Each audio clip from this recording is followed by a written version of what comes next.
2025년 한 해가 저물어 가고 있습니다. 저물어 가는 이때에 주님 앞에서 우리의 걸음을 한번 돌아보시기를 바랍니다. 잘하였나 못하였나, 잘한 것보다 못한 것이 더 많은 것 같습니다. 오늘 본문은 한 해의 끝자락에서 우리 마음을 살피기에 참으로 적합한 말씀입니다. 두 사람이 하나님 앞에 서지만 그 결과는 너무나도 다른 결과를 가져왔다는 것입니다.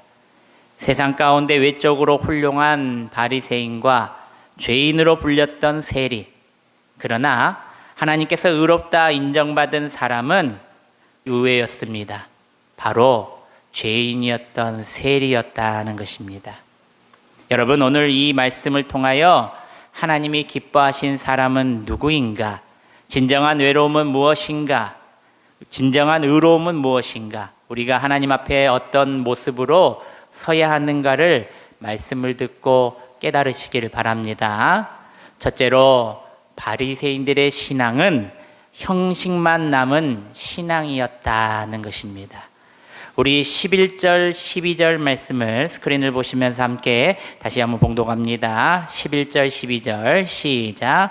바리새인은 서서 따로 기도하여 이르되 하나님이여, 나는 다른 사람들 곧 토색, 불의, 간음을 하는 자들과 같지 아니하고 이 세리와도 같지 아니함을 감사하나이다. 나는 일해에 2번씩 금식하고 또 소득의 11조를 드린나이다 하고, 먼저 바리새인의 문제를 지적하고 있습니다. 바리새인은 처음부터 잘못된 집단이 아니었다는 것입니다. 역사적으로 보면은 그의 출발과 뿌리는 하시딤이라고 불리는 경건하고 아름다운 신앙의 공동체부터 시작합니다. 목숨을 걸고 율법을 지키려 했던 신앙의 사람들의 모임이 바로 하시딤, 바로 바리새인의 뿌리였던 것입니다. 이들은 헬레니즘 문화의 확산과 안티오쿠스 4세의 잔혹한 유대교 박멸 정책에 대해서 맞서 싸웠던 그들입니다. 안티오쿠스 4세는 예루살렘 성전에 제우스 신당을 세우고 대시피로 제사를 드리는 등 유일신 신앙을 모독하며 할례와 안식일 준수를 금지하고 어기시에는 사형을 처했던 그런 악한 왕이었다는 것입니다. 그 악한 왕에게 대적했던 무리가 하시딤, 바로 바리새인들의 뿌리였다는 것입니다. 이에 저항한 하시딤은 목숨보다 율법 준수와 성결한 삶을 더 귀중하게 여겼던 그들이었습니다. 그들의 신앙적인 결단이 얼마나 절대적이었는지 안식일에 셀루크스 군대가 쳐들어왔을 때 안식일을 지키기 위해서 군대하고 저항하지 않고 1000명이 넘는 사람이 그 자리에서 하나님을 예배한다는 모습을 그대로 가짐으로 그 자리에서 처형당했다는 것입니다. 이처럼 바리새인의 출발점은 순수하고 목숨을 건 신앙의 아름다운 모습이었습니다. 그런데 하시딤에서 바리새파로 넘어오면서 시대가 거듭할수록 그들은 점차 율법의 정신을 잃고 지나치게 율법만, 형식에만 치우치게 되었다는 것입니다. 마음의 순수함과 진실이 사라지고 겉으로 보이는 형식만 남게 되자 그들은 예수님께 이런 지적을 받습니다. 외식하는 자들이라. 이 때문에 예수님께서 순수했던 그들이 이렇게 변질된 모습을 향하여 화 있을진저 외식하는 바리새인들이여 라고 강하게 책망했던 것입니다. 원래부터 그렇게 악한 무리였다면은 예수님께서 그렇게 강하게 지적하고 계시지 않았을 겁니다. 그런데 그 무리가 정말 순수하고 정의로웠던 무리였는데 그렇게 변질되었다는 것입니다. 그들의 위선은 이러했습니다. 금식, 11조, 기도, 모든 신앙적 행위를 빠짐없이 지켰지만 그 중에 하나님의 사랑과 이웃 사랑의 실천이 없었다는 것입니다. 어느 날 교회들이 이 바리새인들의 변질된 모습을 닮아가고 있습니다. 예배는 빠지지는 않지만 예배당을 나서는 순간 말과 행동은 전혀 변화 없는 세상 사람들과 똑같은 크리스천으로 살아갑니다. 봉사팀에서 누구나도 열심히 일하지만 정작 사람들을 판단하고 비난하는데 더 열을 내고 좋아합니다. 기도 제목은 많지만 마음속 겸손이나 회개는 진정 없는 그런 바리새인의 모습. 하는 것은 많지만 하나님께서 원하시는 것이 아니라 자기 만족으로 신앙생활하는 크리스천들이 많아지고 있다는 것입니다. 바리새인은 기도의 자리조차도 저 사람들과 같지 않음을 감사하나이다 라고 이렇게 기도했던 자들입니다. 그의 기도는 하나님께 드리는 것이 아니라 자기의 의로 자신을 높이는 의도로 기도했다는 것입니다. 나는 토색 불이 간음을 하지 않고 일주일에 2번 금식하고 소득의 11조도 잘 드립니다 라고 자화자찬했던 그들입니다. 여러분, 자화자찬했다 어떻습니까? 스스로 자랑한다는 뜻입니다. 자기가 한 일을 스스로 칭찬한다는 것입니다. 행위만으로 보면 교회에서 가장 칭찬받는 사람이 바리새인입니다. 그러나 그의 기도와 그의 마음을 보면 하나님은 없고 오직 나만이 있었다는 것입니다. 바로 신앙의 이기주의. 주님, 나는 금식합니다. 주님, 나는 11조 합니다. 나는 저 사람보다 잘하고 있습니다. 바로 그 가운데 무엇이 붙습니까? 나는이 붙습니다. 자신의 의로움을 나타내고 싶어 안달냅니다. 교회에서 저 사람은 아직 믿음이 약해, 저런 상태로 어떻게 교회를 다니냐 하며 은근한 그런 우월감을 드러내는 모습을 가진 것이 바리새인이라는 겁니다. 성경 지식이나 봉사 경력을 신앙의 우월함을 가지고 많이 배운 것을 착각하며 자랑한다는 겁니다. 새신자나 연약한 지체를 품기보다 기준에 미달하며 서열을 매긴다는 것입니다. 세계적인 영화 거장인 우리나라 박찬욱 감독의 영화 친절한 금자씨라는 영화가 있습니다. 주인공 여배우가 이영애 씨로 나오는데 이 이영애 씨의 대사에 명언이 있습니다. 뭐라고 나와 있습니까? 너나 잘하세요. 한동안 큰 유행이었습니다. 자신의 모습보다는 남모습을 비추면서 그것을 이영애 배우가 지적을 하는 겁니다. 너나 잘하세요. 시애틀 연합감리교회 주한식 목사님은 목사 후배들과 신앙인들에게 이렇게 말했습니다. 목사 되기 전 신자가 되고 신자가 되기 전 사람이 되라. 신앙인이 되기보다는 먼저 사람이 되라는 것입니다. 여러분, 이 말이 무슨 말입니까? 우리가 그런 모습, 겸손한 모습을 가져야 된다는 것입니다. 나의 잘남과 나의 유익이 아니라 나의 낮은 모습부터 바라보라는 말입니다. 9절 말씀입니다. 우리 함께 봉독해 봅니다. 9절 시작. 또 자기를 의롭다고 믿고 다른 사람을 멸시하는 자들에게 이 비유로 말씀하시되, 바리새인의 근본적인 문제가 또 드러납니다.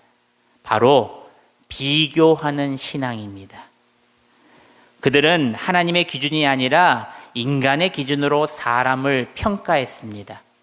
저 사람은 가난하니까 못난 사람, 저 사람은 배경이 없으니까 하찮은 사람, 저 사람은 세리니까 당연히 죄인인 사람. 사람을 재산, 능력, 성공으로 외형적인 것을 보고만 듣고 판단했던 것입니다. 그리고 자신과 비교하여 스스로를 의롭다 여겼다 하는 것입니다. 예수님께서 외식하는 자라고 부르신 이유는 바리새인이 자기 자신을 진정 보지 못했기 때문입니다.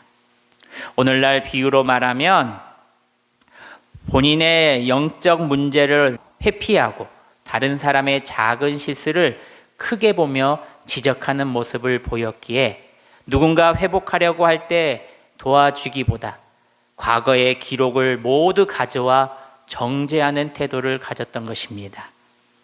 기준이 맞지 않다면 섣부르게 판단을 하여 그것으로 공격하고 질책했던 바리새인들이었다는 것입니다. 자기 죄에 대해서 관대하고 남의 죄에만 엄격한 사람들이 바리새인이었다는 것입니다. 여러분, 자녀들의 성장을 보면은 똑같은 배에서 나왔지만 어찌 그리 다 다른지 모릅니다. 어떤 아이는 걸음마를 빠르게 하는 아이도 있지만 어떤 아이는 걸음마를 느리게 하는 아이가 있습니다. 또 어떤 아이는 또 말을 또 빨리 하는, 엄마 아빠의 말을 빨리 하는 아이들이 있지만 어떤 아이는 엄마 아빠 말을 느리게 하는 아이들이 있습니다. 그런데 그것이 잘못되었다고 말하는 부모는 없다는 것입니다. 오히려 남들보다 늦은 것을 더 걱정해주고 자녀의 성장을 위해서 힘쓰고 애쓰는 것이 바로 부모다는 것입니다. 교회 안에서도 신앙의 성장의 발전이 더딘 사람들이 있습니다. 그런데 기준은 나에게 먼저 잡고 그들을 보면서 부족하고 손가락질하고 왜 너는 안 되었느냐, 왜 너는 못하였느냐 판단하고 정죄한다는 것입니다. 여러분, 제가 전임 전도사 할 때 담임 목사님께서 그런 말씀을 하십니다.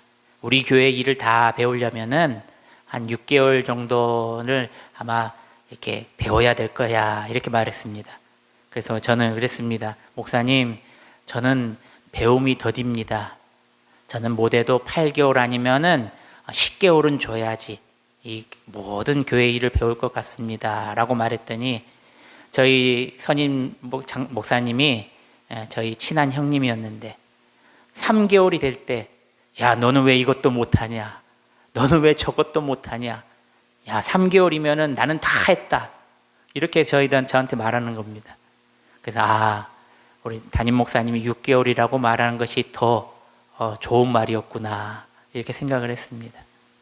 사람들은 신앙의 성장이 더딘 사람들을 보고 또 그 자신의 기준에 맞춰서 이렇게 이야기한다는 것입니다. 어느 집사님이 남편에게 운전을 배웠습니다. 왼쪽으로 가, 오른쪽으로 가, 멈춰. 초보 운전이라 서투른 여집사님의 운전 실력에 결국 화를 내고 남편 집사님은 왜 그렇게 못하냐고, 이 정도 배웠으면은 눈 감고 해도 되겠다라며 부인 집사님에게 상처되는 말을 막 쏟아내 버렸습니다. 여집사님은 너무 화가 났어. 당신은 처음부터 잘했어. 좀 기다려주면 안 돼요. 내가 잘 적응하고 배울 수 있도록, 이렇게 말하며 차에서 내려버리고 집에 가버렸다는 겁니다. 또 어떤 사진작가가 높은 산에 올라가 아름다운 풍경을 찍으려고 했습니다. 그런데 정상이 가까울수록 구름이 끼고 안개가 껴서 아무것도 보이지 않았습니다. 실망하여 발걸음을 산으로 옮겨가고 있는데, 그런데 산 정상이 아니라 산 아래에서 눈을 돌려보니 그제서야 아름다운 풍경이 한눈에 모두 다 들어왔다는 것입니다. 사진작가는 깨달았습니다. 높아지면 보이는 것이 아니라 오히려 보이지 않고 낮아져야지 모든 풍경이 보이는구나. 바리새인은 너무 높아 서 있었기 때문에 하나님이 보이지 않았던 것입니다. 사람도 보이지 않았습니다. 오직 자기만 보였습니다. 사랑하는 여러분, 바리새인은 많은 것을 했지만 하나님이 보시기에는 아니었다는 것입니다. 바리새인은 형식만 남은 신앙인이었다는 것입니다. 바리새인은 자신의 의로움을 내세우기를 좋아했던 교만에 빠져 있는 신앙인이었다는 겁니다. 그리고 바리새인은 남을 판단하며 비교하는 신앙인이었다는 겁니다. 바리새인은 높은 자리에 서서 자기만 보고 자기 입장만 생각한 이기적인 신앙인이었다는 것입니다. 그들에게 종교 열심이 있었지만 사랑이 없었고 많은 것은 했으나 하나님을 향한 겸손과 진실한 삶의 모습이 없었다는 겁니다. 오늘날 우리 한국교회도 자꾸만 그렇게 신앙적인 이기주의가 많습니다. 나만 잘 되면 돼. 우리 교회만 잘 되면 돼. 우리 가정만 잘 되면 돼. 바리새인처럼 우리는 되면 안 됩니다. 그리고 바리새인처럼 변질되어 되면 안 된다는 것입니다. 형식만 남은 껍데기만 번지르니 뭐라고 말합니까? 빛 좋은 게살구 같은 신앙인이 되면 안 된다는 것입니다. 자기를 낮추는 사람, 자신의 부족함을 아는 사람, 다른 사람을 위해 서로 애쓰고 함께 걷고자 위하고 하는 사람, 바로 주님께서 그 사람을 더욱 기뻐하신다는 것을 믿으시길 바랍니다. 우리 안에 바리새인의 모습을 이제 버리고 겸손과 진실함, 하나님 앞에 살아가는 참된 신앙인들이 되시기를 주님의 이름으로 축원합니다. 우리 마지막으로 둘째로 세리의 신앙은 하나님 앞에서 겸손했고 진실했다는 겁니다. 우리 13절 말씀을 우리 함께 봉독합니다. 13절 시작. 세리는 멀리 서서 감히 눈을 들어 하늘을 쳐다보지 못하고 다만 가슴을 치며 이르되 하나님이여 불쌍히 여기소서 나는 죄인이로소이다 하였느니라. 아멘. 세리는 로마 제국에 협력하여 동족 유대인들에게 세금을 징수했던 세관을 말해서 세리라고 말하고 있습니다. 그들은 종종 정해진 것보다 더 많은 세금을 불러서 자신의 배를 채웠던 자들입니다. 당시 유대 사회에서는 그들을 뭐라고 말했냐면 민족의 배신자다, 동족의 피를 빨아먹는 죄인 중에 죄인이다라고 말할 정도였습니다. 이로 인해 그는 동족으로부터 철저하게 외면당하고 손가락질 받는 사회적으로는 고립된 삶을 살았던 자들이었다는 겁니다. 우리가 방금 읽은 13절을 보면 그런데 세리의 기도의 자세와 모습은 조금 다릅니다. 바로 겸손과 진실함이 그에게 나타났다는 것입니다. 멀리 서서 그는 감히 성전 가까이 나가지 못하고 멀리 떨어져 서서 있습니다. 이는 단순히 물리적인 거리가 아니라 하나님 앞에 감히 다가갈 수 없는 죄인이라는 자신의 처지를 깊이 인식하고 영적인 거리감을 두었던 것입니다. 여러분, 예전에 교회에 제가 어떤 분을 전도하는데 자기는 지나간대요. 들어오진 못하겠대요. 그래서 제가 왜 교회를 안 들어오시고 지나만 가십니까? 교회 들어오셔서 예배도 드리고 그러는데 자신이 너무 죄를 많이 지어서 교회 오면은 큰 벌을 받을까 봐 무서워서 교회를 못 온다고 그러더라고요. 제가 그건 아니다. 하나님께서 교회 오고 하나님께서 내 죄를 고백하면 하나님께서 더욱더 죄를 사해 주시는데 교회에 들어와서 예배라도 기도라도 드리고 가십시오. 그랬더니 벌벌벌 떨어요. 진짜로 벌벌벌. 여러분, 오늘 세리는 영적인 거리감을 먼저 둡니다. 바로 단순한 그 거리감이 아니라 자신의 처지, 죄인이라는 기본적인 프레임을 먼저 갖고 나는 죄인입니다. 주님 앞에 죄인입니다. 세상 사람들 앞에 먼저 죄인입니다. 라며 하나님 앞에 떳떳하지 못한데 기도를 하는 그런 영적인 거리감을 두었던 겸손한 자였다는 겁니다. 유럽에 가면 일부 고딕 양식의 성당 내부에 시야를 가리듯한 큰 기둥들이 곳곳에 세워져 있습니다. 그래서 우리 한국 교회들 보면은요, 기둥을 다 치워버립니다. 빼버려요. 들보라 그러잖아요. 왜 그러냐면은 예배당에 보면은 시야가 가리니까 기둥을 많이 뽑아요. 그런데 요즘 기술은 하도 좋아가지고 교회 건물을 지을 때는 기둥들이 없어요. 그런데 옛날 교회 건물들을 보면은 기둥들이 다 있다고 하잖아요. 제가 원로 목사님하고 저번에 옛날에 사모님하고 이야기를 했는데, 우리 교회도 원래는 본당이 3층이었나요? 3층인가 이쪽이 지금 됐을 겁니다. 그런데 본당이 2층, 3층이었을 건데 기둥이 있어가지고 참 보기가 싫고 성도들이 설교하기 어려워서 그것을 예배당을 4층으로 올렸다고 하더라고요. 그래서 우리 교회가 본당이 4층, 5층인 겁니다. 그런데 이렇게 기둥들이 있어서 고딕 양식들에는 일부러 기둥들을 만들어서 그 성당 안에 둔다는 겁니다. 그 큰 기둥을 세운 이유가 바로 무엇이냐? 하나님의 말씀이 대언되는 강대상을 바라보는 조차 부끄러운 죄인들이 그 뒤에 숨어서 예배를 드릴 수 있게 배려한 것입니다. 숨어서 예배라도 드릴 수 있게 배려하는 거예요. 부끄러워서 하나님 앞에 나갈 수 없습니다.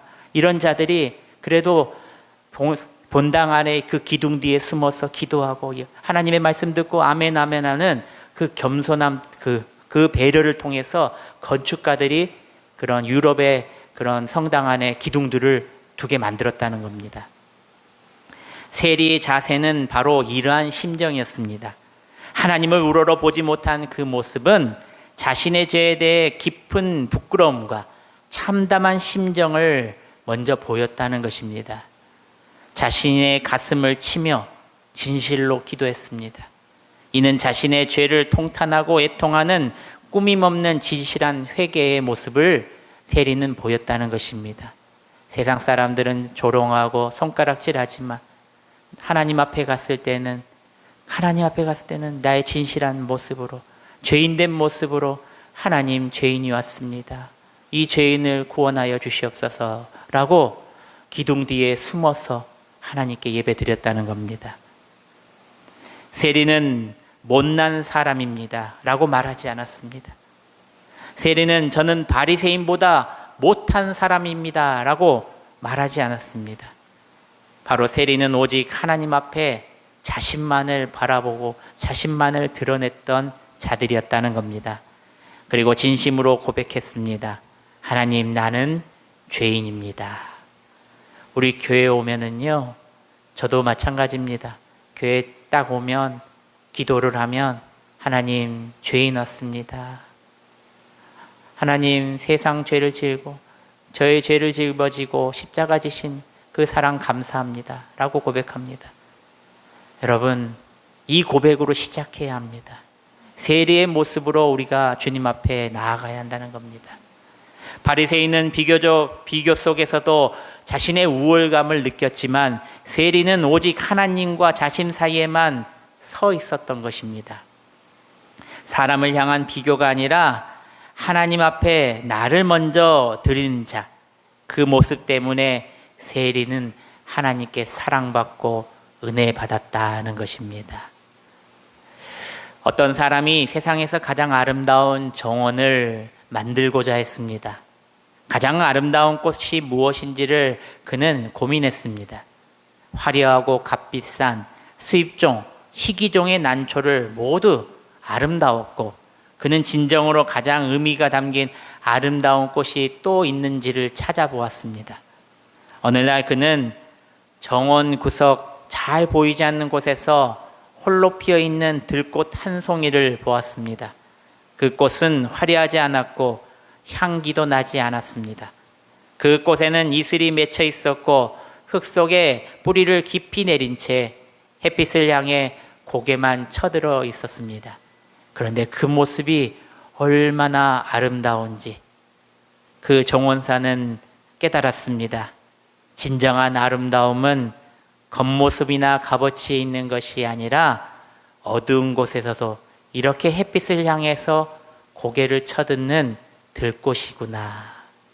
사랑하는 여러분, 세리의 모습이 바로 이 들꽃과도 같습니다. 세상적으로 보잘것없고 죄인이라고 손가락 받지만 그의 마음은 진실함으로 하나님을 향해 있었다는 것입니다. 하나님께서는 겉모습을 보지 않으십니다. 하나님께서는 외식적인 화려한 제사도 기뻐 받으시 않으십니다. 물질도 받으시지 않습니다. 또 정성도 받으시지 않습니다. 오직 우리의 마음을 받으십니다. 이사야 1장 11절 말씀에 하나님께서는 분명하게 우리에게 말씀해 주고 계십니다. 우리 함께 이사야 1장 11절 말씀을 함께 봉독합니다. 시작. 여호와께서 말씀하시되 너희의 무수한 재물이 내게 무엇이 유익하냐? 나는 순양의 번제와 살찐 짐승의 기름을 배불렀고 나는 수송아지나 어린 양이나 순염소의 피를 기뻐하지 아니하노라. 아멘. 여기서 보면 너희의 무수한 재물이나 내게 무엇이 유익하뇨? 하나님께서 이 세상을 창조하셨는데 무엇이 부족하시겠습니까? 딱 하나 우리에게 원하시는 것이 바로 우리의 정성, 우리의 마음을 보신다는 겁니다. 헛된 재물이 아니라 하나님을 향한 마음을 보신다는 겁니다. 여러분, 재물의 문제가 아니라 너의 진정한 마음을 보이라 말씀하시는 하나님의 음성을 들으시기를 바랍니다. 사랑하는 여러분, 하나님 앞에 진심으로 울며 나오는 사람, 그 사람이 바로 복된 사람임을 아시길 바랍니다.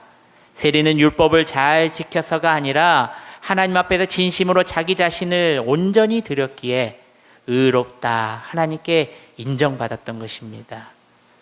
우리는 때때로 이렇게 말합니다.